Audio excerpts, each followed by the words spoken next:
My name's Joe. I'm John. We're two old wrestlers that started doing Jiu Jitsu a little while ago, and we're noticing that Jiu Jitsu is starting to implement a lot more wrestling, and so we have a lot of time on the mat between the two of us. And so there's a few videos that I've been watching lately, watching guys teaching wrestling that are really great Jiu Jitsu practitioners. So one recently, Craig Jones, probably one of the best in the world. He had this recent video called "Hit Him with the Hips" when he's in a wrestle up position. So what that is he's sitting on his butt, and he's kind of like in Jiu-Jitsu, he might be from this position. If somebody's approaching him, he can snag this. And this is, I used to not know why people did this, but now I know, okay? Because from a wrestling perspective, he is now past my two lines of defense. He's past my hands, and he's past my head, and now my third line of defense is my hips, and he's already on them. So what Craig was saying was he's finding it very useful to bump the guy with his hips, and it will knock him back. And to be honest, in college wrestling, I was taught that when a guy would shoot on me, I could bump him with my hips. I never got very good at it, but the purpose of it is if he's coming in and I bump him, I can create a little bit of space so that it makes his back a little too straight. If his back's a little too straight when he's in on here, and I can knock his hips back a little bit, I can stop his forward momentum, create a little bit of space, and stuff his head down and recover. And I think, so to rewind, what he's showing, Craig was showing, was he says, I like to bump him with the hips because if I do a traditional sprawl, the guy comes up around my waist, and then this is like a big problem because the guy can take his back, etc., okay? So I want to just try to show a few things that I think might help from this position. So if he isn't on a single like this, okay, he's past my lines of defense. The first thing I should always be doing, and it's something I noticed that Craig didn't do, was stuffing the head and covering it with my hips. This should always be number one. It's always been my number one, the go-to, works at every level of wrestling. You can see all the Olympians still doing it. Stuff the head and cover it with my hips square. Okay? Because if I turn like this and he pops his head out, he can take me to my back. So I need to make sure that when I sprawl, I don't just give him my hip wide open, okay? So I can apply more pressure here, but I want to stuff his head and cover it with my hips. And there's a bunch of things I can show you from there. If you get into a really stubborn guy that won't let go, he's got a crazy good grip. Dom's got crazy strong grip. He used to be a bodybuilder, so breaking his grip is going to be a pain in the ass. So I can't do it with muscle, I gotta do it with mechanical advantage. And so I can cover that in a whole other video. But what I want to show is, so Craig was saying, this is a problem because if I sprawl, then he comes up around the waist, right? So to prevent that from happening in the first place, I have to take away his strength. And so I'm gonna put all my weight here, okay? As I'm trying to sprawl this back, shoelaces down, if I have shoes on it for wrestling, right? No shoelaces.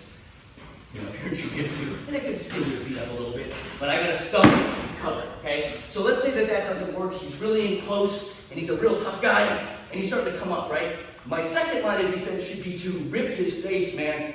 Cross face is legal in wrestling. I think it's pretty legal in Jiu-Jitsu. If I still can't stuff his head because his back is real straight, he's real strong, I'm gonna start cross facing here to create a little bit of space, okay? So if he has to push in, and he has to push into this.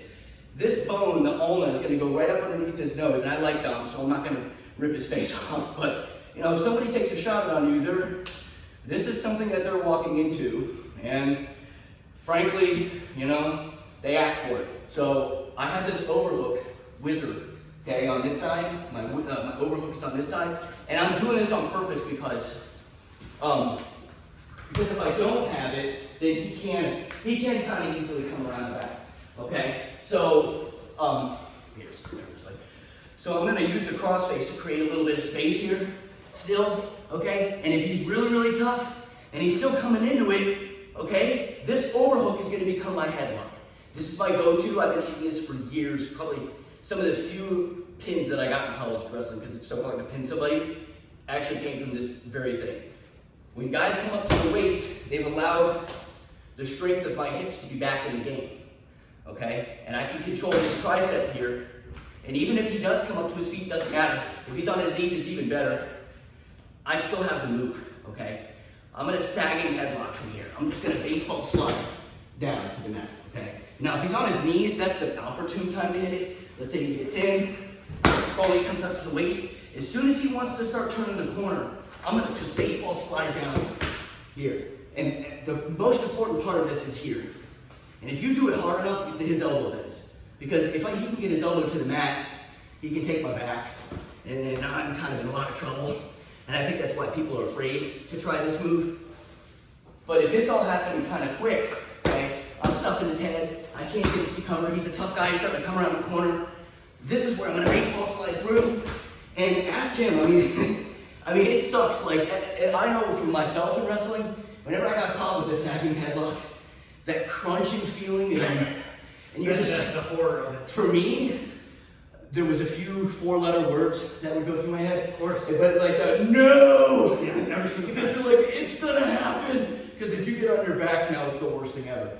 Yeah, I mean, it's still bad in Jiu Jitsu because there's no ref to save you with a pin. But if you're looking for style points and stuff, so Craig had that push problem, and he wasn't controlling the head at all. So the guy was able to come up around the waist, and he said, and he comes up here, okay, come up a little bit. Now, I'm not very tall, so I'm not very good at Uchimata, okay? It's never worked for me. When I did judo, never worked for me. But I am pretty good at Haraiwabushi, which is when you take this here, okay? Now, I like them, so I'm not gonna make a permanent dent in my mat. But the idea is, and if you're looking for style points, if he's trying to come around the back, and my hips are clear here, and I can get this move here, then I can finish this throw really nice. And the nice thing about this is, you see how far his legs went away? That prevents me from getting rolled.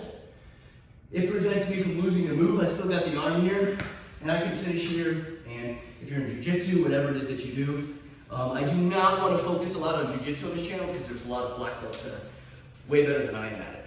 But that's some options for you. Just remember to control the head.